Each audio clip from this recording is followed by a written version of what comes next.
state your first and last name and spell them both for me. Sure. Michael Garrido, Michael, Garrido, Garrido.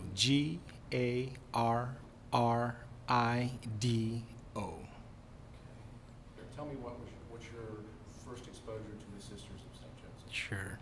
Okay. My first exposure, my first interaction, my first contact with the Sisters of St. Joseph is at a conference for the Catholic Health Association where I was employed as a director of mission. And I met Sister Edith Gonzalez, who was the vice president of mission here at the hospital and also the director of pastoral care. And I also knew Sister Elizabeth Worley, who was also a Sister of St. Joseph, and I knew them from that national group. Now, give me a little bit, to bring me along, give me a little bit of your background being exposed to the Catholic Church. Sure. Were you brought up Catholic? Sure. Yes. Well, I'm originally from the island of Guam, and Guam is largely 98% Catholic, and we have been Catholic all our lives, for myself and my wife and my son. And I started to have the call to a vocation to serve the church, serve God. And that's when I pursued a master's degree in theology at St. Louis University, Aquinas Institute of Theology. Sorry, someone just made a funny face at me. You can do that, just the end of that. Okay. All right. So I went to pursue a graduate degree in theology from Aquinas Institute of Theology. And there is when it really opened up for me all the ministries in the church that I could serve, where I could also support a family, but also be able to use the gifts and talents that I've learned and that I can share with the larger church.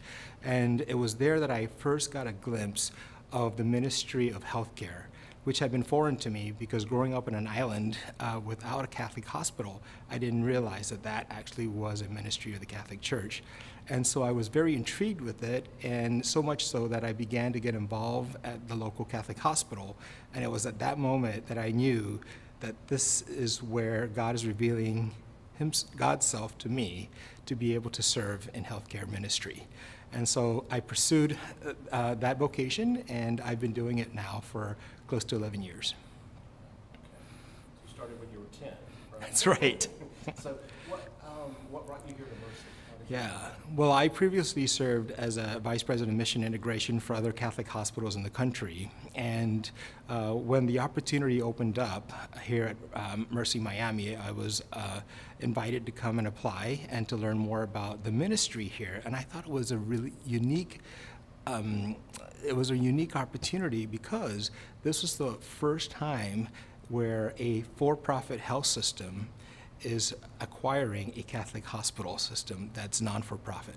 And so I really liked that challenge. I was able to be drawn to that, but most importantly, I also did some research and I found out that the Sisters of St. Joseph of St. Augustine had a beautiful, wonderful, rich history.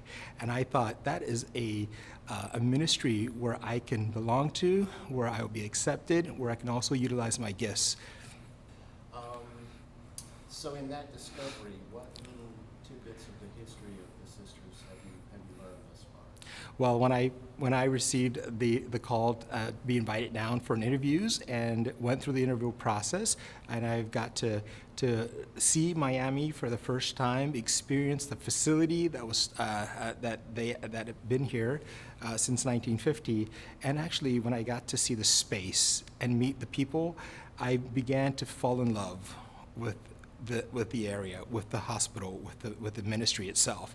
And I knew then, I said, I can see myself here, I can see my family here. And so that was the moment where I said, I hope and I pray that I get the position. And when I was offered the position as the Vice President of Mission for Mercy Hospital, I accepted it with joy and with openness to whatever comes. And so as I got the position, I was able to then learn more, meet the sisters who are currently in ministry, who serve on the governing board, and also in St. Augustine, Sister Jane, who's the superior, and all the wonderful people, including Jeanette. So.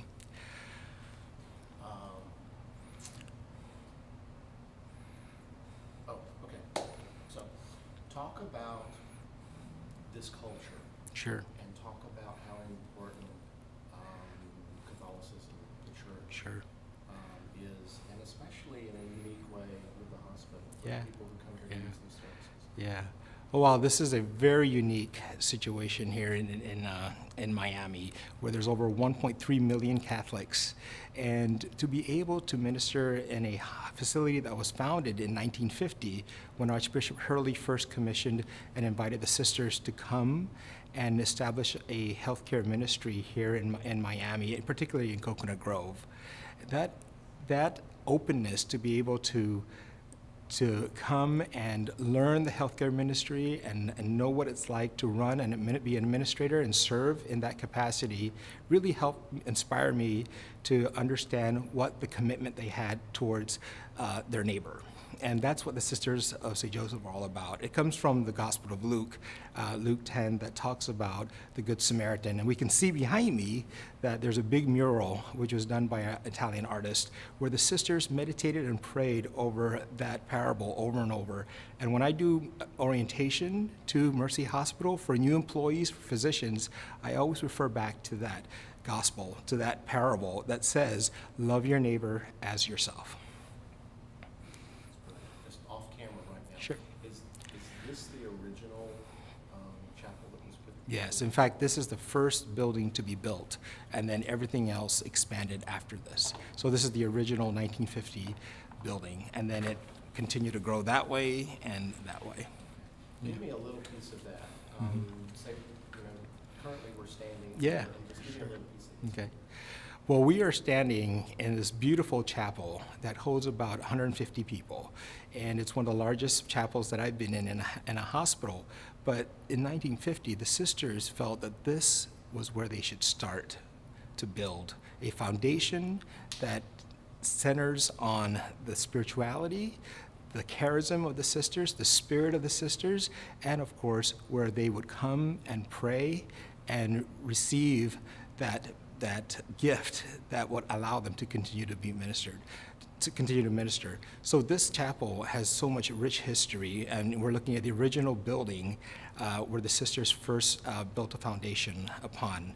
And we have original murals right behind me, and we have a lot of the original furniture, if you will, liturgical furnitures, but then the stained glasses were added on a few years later.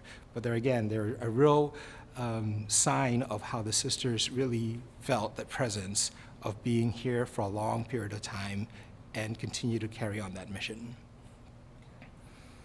Speak a little bit about the sisters being on the board of directors, the You want- continuation of the, Okay, of the, all right. of the mission of the sisters. Okay, so the mission of the Sisters of St. Joseph is to love thy neighbor, and we're a neighbor helping neighbor to be able to understand and see God in its fullest self. And that mission has continued to carry on here, and as we look at the acquisition by HCA, we see that there was a lot of prayer and a lot of intentionality around ensuring that we continue the legacy of the Sisters of St. Joseph, as well as the mission of being a healing ministry to all that come here. Yes. So the sisters' presence, unfortunately, we don't have so many of the sisters here anymore, but we do have 3 sisters who continue to serve on the board of directors for Mercy Hospital. Okay, so the sisters talk a lot, this whole story is about reinvention of Right. themselves, being called to a particular mission and doing what they can and could in that moment and then moving. When we talk to a lot of the sisters, a lot of them are teachers. And, having the church involved with teaching, they're teaching the whole child. Can you talk a little bit about, even if it's just your personal Sure. views on that? Sure. Treating the whole patient? Absolutely, yeah. So when we look at the ministry that they've started here in Miami, we look at the spirituality of healthcare, and that's holistic care. Holistic care is body, mind, and spirit.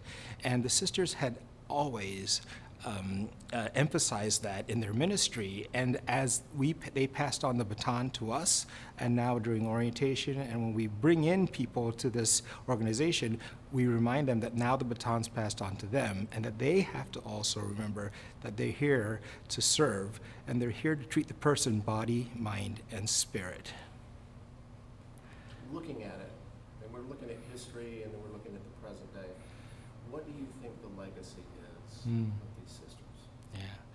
Well, I tell you that the legacy for me, and what I try to spread the news, the good news, if you will, is that the sisters have overcome so many challenges and adversity from the first time in Le Puy, France, when they were invited to come to the United States.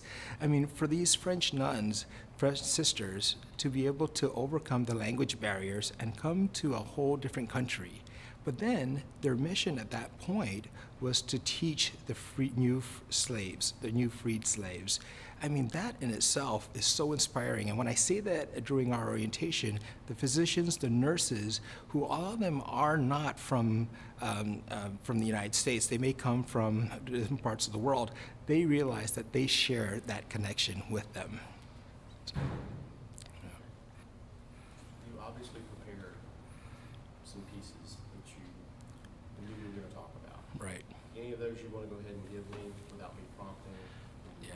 Well, when we speak of the legacy of the Sisters of St. Joseph and the healing ministry of Jesus, I think the goal that we would love to continue to live on and carry on is that we are all here for a purpose, that we're here to love thy neighbor, that we're here to pass on this ministry to others, and that everyone that comes here is treated with respect and dignity. And I think the sisters' history has been so important to us, an inspiration that sets us apart from many other hospitals here in Miami. As Miami-Dade's only Catholic acute care hospital, we have something to offer the community, and we're here for the community, and that's that.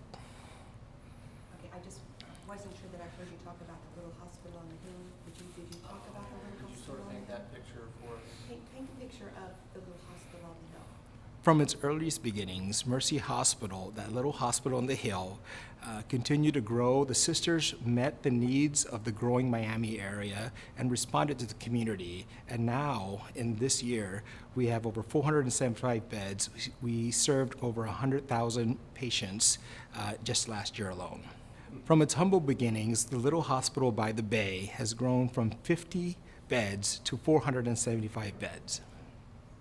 Mercy Hospital received its name from the parable of the Good Samaritan, found in the Gospel of Luke. Are we out? I just have to restart it. We're still going. Okay. Okay. And so here at a foundational part of Mercy Hospital is its service to the spiritual aspects as well of the hospital. And we provide spiritual pastoral care to all our patients, no matter who they are and what religious background they have. I don't know if you can fit that in somewhere. Yeah, yeah. Excellent. You just don't know.